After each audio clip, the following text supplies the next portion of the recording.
this is pretty crazy. And then we started gearing up for the Iraq War. Yeah.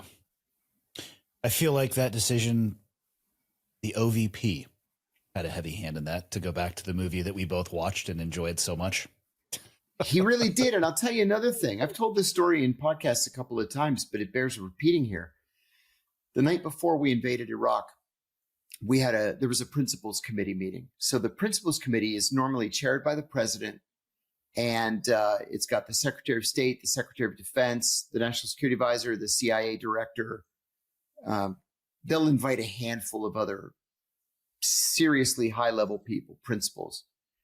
For whatever reason, Cheney was chairing the meeting this day. So I was the note taker for George Tenet. So we were in his secure video teleconference room. I'm sitting directly behind him, taking notes. And that's all my job was, to sit silently and take notes. So Cheney's chairing the meeting. We got all these video screens, right? So it's Cheney, Condi Rice, Rumsfeld, General Franks from CENTCOM, Colin Powell was on, a couple guys from the NSC, and us. And Cheney says, General Franks, why don't you start with the order of battle? And I've said a couple times, I always hate orders of battle because the CIA doesn't give a shit about the order of battle. You know, this group is here and this one's moving there, and with elements of the 4th Brigade. I don't care. Yeah. So I'm just writing it all down. And then Frank says, if all goes as planned, we can be in Tehran by August. And very discreetly, George reaches in front of him and turns off his microphone. And he turns to me and he says, did he say Baghdad or did he say Tehran? And I said, he said Tehran. And George says, have these people lost their minds? And then he turns his mic back on and he just sat there. So at the end of the meeting, I go back to the office and the deputy director says to me, how was the principals committee? And I said, did you know we were going to invade Iran? And he said, are they still talking about that? We're not going to invade Iran. I said, do these people know nothing about history? And he said, no, they know nothing about history. One of these clowns from the NSC said, as Cheney was wrapping up the meeting, he said, tomorrow morning, when we cross the border, the Iraqi people are going to throw flowers at us. And I was like, they don't know anything about history or about the Middle East. As somebody who crossed the border right after that and executed the #1 chem bio target in Iraq, there were no flowers present.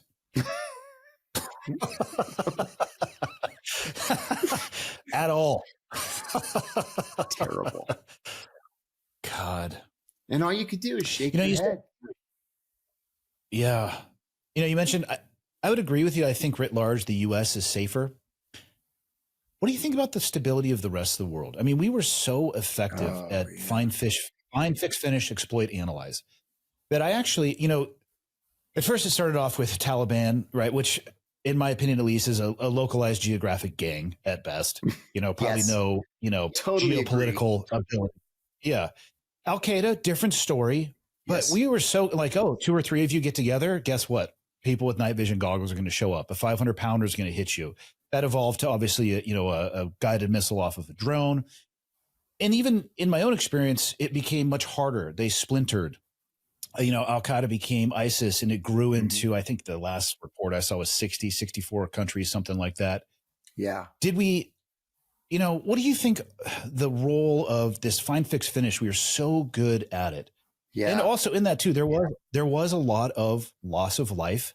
And I don't think you can fight your way out of that ideology, because I think in the course of doing so, people who shouldn't die are going to die, and they're going to become radicalized in that approach. How do you think our actions, specifically the U.S., impacted stability around the rest of the world?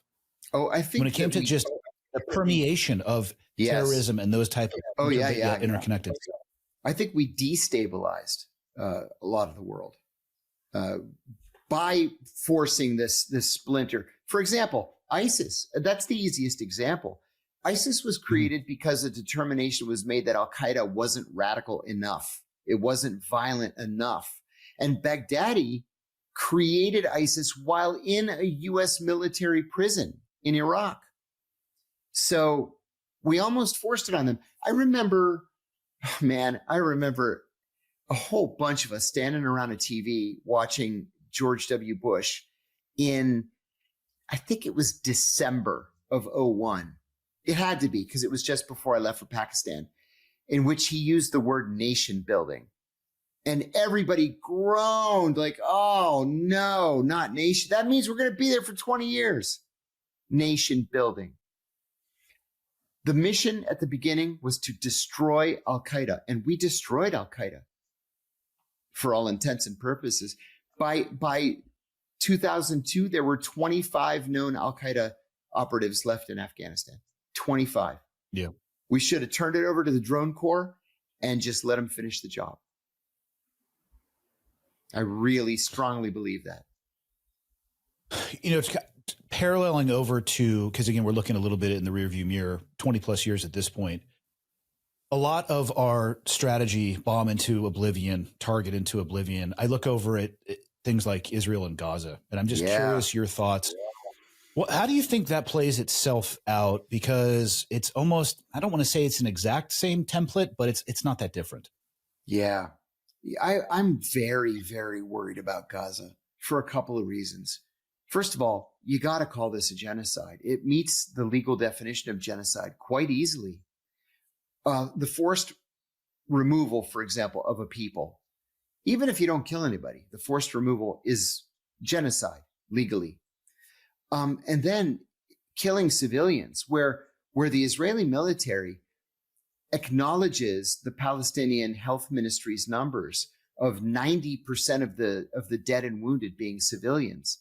That's genocide. You can't do that. But nobody has either the guts or the wherewithal to stop the Israelis from doing it. I think that the way this works out is unless there's a real change, a major change in foreign policy among the Western countries, and I'm including NATO, the EU, the United States, I think the Israelis are going to get away with it. I think the goal for the Israelis is the complete removal of Palestinians from Gaza so that Israeli settlers can resettle the land and develop it. I really believe that's what the case is. And they expect the Egyptians and the Jordanians to take these Palestinians. The Jordanians have said, look, we're already 50% Palestinian. We're not taking any more Palestinians. And the Egyptians have just said, oh, no, you're not. The Gulf Arabs hate Palestinians. They always have. That's why even after all this, they're still willing to discuss a normalization of diplomatic relations with Israel.